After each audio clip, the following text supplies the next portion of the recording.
जय हिंद। नमस्कार दोस्तों, कैसे हैं आप सभी। आशा करती हूँ आप सभी अच्छे होंगे और आपका आने वाला समय मंगलकारी रहे। इसी आशा के साथ आपके अपने चैनल पर आप सभी का स्वागत है। बात करते हैं आज पंचक के बारे में।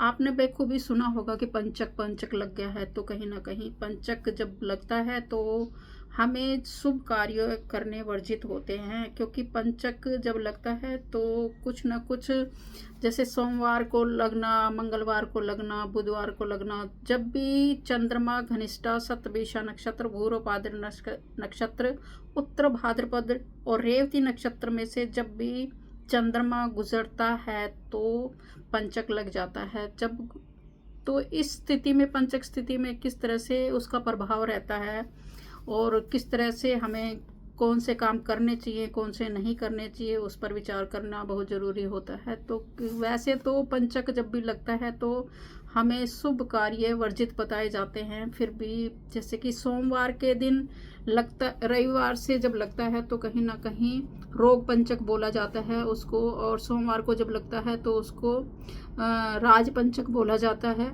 मंगलवार के दिन अग्नि पंचक, और बुधवार और बृहस्पतिवार को भी कहीं ना कहीं, क्योंकि ये दोनों शुभ ग्रह हैं। अगर इसमें जब इन नक्षत्रों में से चंद्रमा गुजरता है तो राज पंचक कहा जाता है।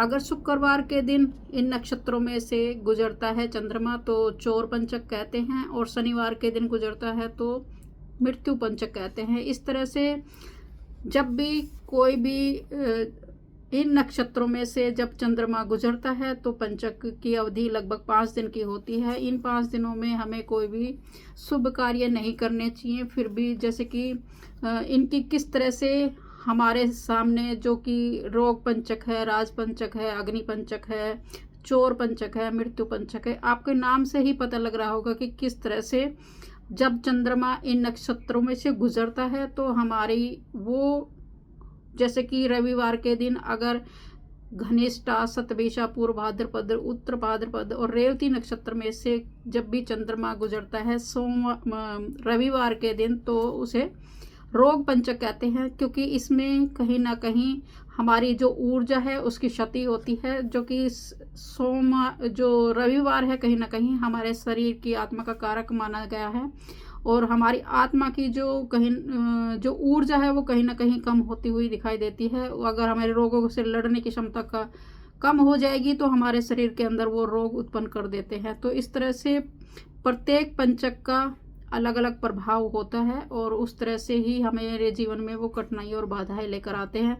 तो हमें उन समय पर खास तौर से ध्यान रखने की ज़रूरत होती है। जब भी पंचक लगता है, जैसे सोमवार को लगता है तो राज पंचक कहा जाता है। इस समय पर 13 अप्रैल को राजपद सोमवार के दिन लगा था, तो 3:44 पर यह 17 अप्रैल तक रहने वाले हैं, ये पंचक का रहने वाला है। तो इसमें रोज वैसे नाम से ही पता है कि राज पंचक है, क्योंकि इसमें सत्ता परिवर्तन होने का योग होता है। आपने देखा कि किस तरह से बिहार का सत्ता परिवर्तन हुआ, और क्योंकि जब ग्रह परिस्थितियाँ इस तरह से समीकरण बना देती है तो एक तरफ अच्छा होता है, एक तरफ बुरा होता है। तो सत्ता परिवर्तन में कहीं ना कहीं नीतीश की सत्ता चली गई और बिहार में नया सीएम पद आ गया है, तो उसके जो सम्राट चौधरी हैं वो सीएम बन गए हैं। तो इस तरह से किस तरह से राजपंचक योग में सत्ता परिवर्तन हुआ। लेकिन खास तौर से ध्यान देने वाली बात है,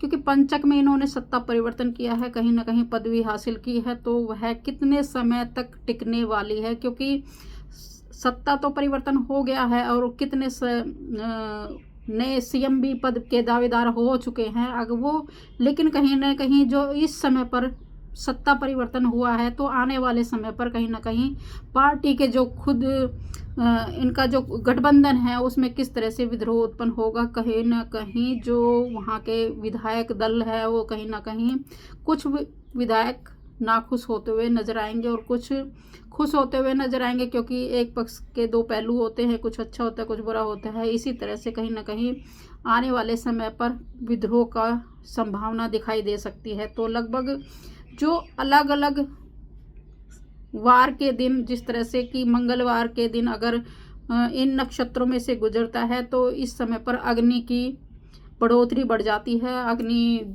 आप लोग देख रहे हो कि किस तरह से कहीं ना कहीं जो कि मेष राशि में सूर्य पहुंच चुके हैं, और उसका भी सूर्य भी अग्निकारक है और मंगल की राशि भी अग्निकारक है। तो इस समय पर कहीं ना कहीं हमें अग्नि से जुड़ी हुई वारदातें देखने को मिल रही है। तो किस तरह से आप लोग देख ही रहे होंगे कि किस जगह पर कहीं पर आग लग रही है, कहीं पर कुछ प्रॉब्लम हो रही है। तो जो आग से जुड़ी हुई जो इन 5 दिनों में जैसे जैसे दिन आता है उसी उसी दिन के अनुसार उनमें वो समस्याएं उत्पन्न होती हुई दिखाई देती है। जिस तरह से शुक्रवार के दिन चोरी चकारी अधिकतर बढ़ जाती है, लोगों में इस तरह की प्रवृत्ति उत्पन्न हो जाती है।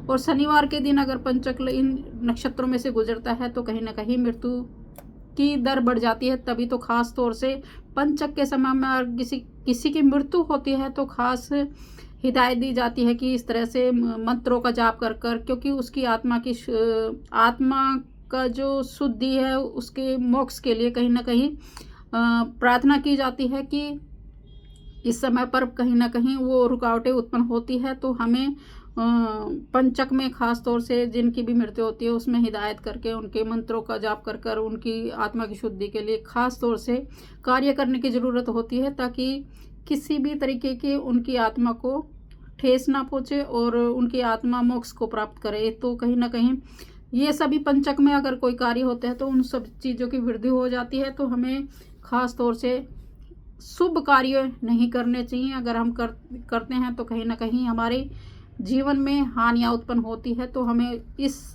पंचक में जो भी कार्य करते हैं तो हमें उसमें ध्यान देने की ज़रूरत होती है, क्योंकि मुहूर्त का खास तौर से महत्व बताया गया है हमारे पुराणों में। हमारे जो भी वेद हैं, जो भी हमारा कहीं ना कहीं ज्योतिष में कहीं ना कहीं खास मुहूर्तों का ध्यान दिया जाता है, क्योंकि आपने देखा कि मुहूर्त पर अगर हम कोई भी शुभ मुहूर्त पर कार्य करते हैं तो हमारा शुभ फल देता है। अगर हम अशुभ समय पर कोई भी कार्य करते हैं तो कहीं ना कहीं रुकावट उत्पन्न होती है। तो हमें खास तौर से मुहूर्तों का ध्यान रखना चाहिए, खास तौर से पंचक का भी ध्यान रखना चाहिए। अगर हम पंचक में कोई भी शुभ कार्य करते हैं तो उसमें रुकावट उत्पन्न होती है, तो हमें खास तौर से उसका ध्यान देकर ही आगे बढ़ना चाहिए। क्योंकि जब भी इन सोमवार, मंगलवार, बुधवार, बृहस्पतिवार, शुक्रवार और शनिवार में धनिष्ठा, शतभिषा, पूर्व भाद्रपद, उत्तर भाद्रपद और रेवती है, क्योंकि 5 नक्षत्र है और 5 दिन चलते हैं। तो कहीं ना कहीं जब भी इन तिथियों में से गुजरता है तो कहीं ना कहीं हमारे जीवन में रुकावटें उत्पन्न होती हैं। तो हमें खास तौर से ध्यान देने की ज़रूरत है कि हमारे जीवन में रुकावटें ना आएँ, और हमें खास तौर से ध्यान रखने की ज़रूरत है। आशा करती हूँ कि आपको मेरा वीडियो अच्छा लगा होगा। खास अगर अच्छा लगा तो और लोगों तक भी पहुँचाइए। चैनल को लाइक कीजिए, सब्सक्राइब कीजिए। इसी तरह की ज्ञानवर्धक जानकारी आप हासिल करते रहिए। जय हिंद, जय भारत।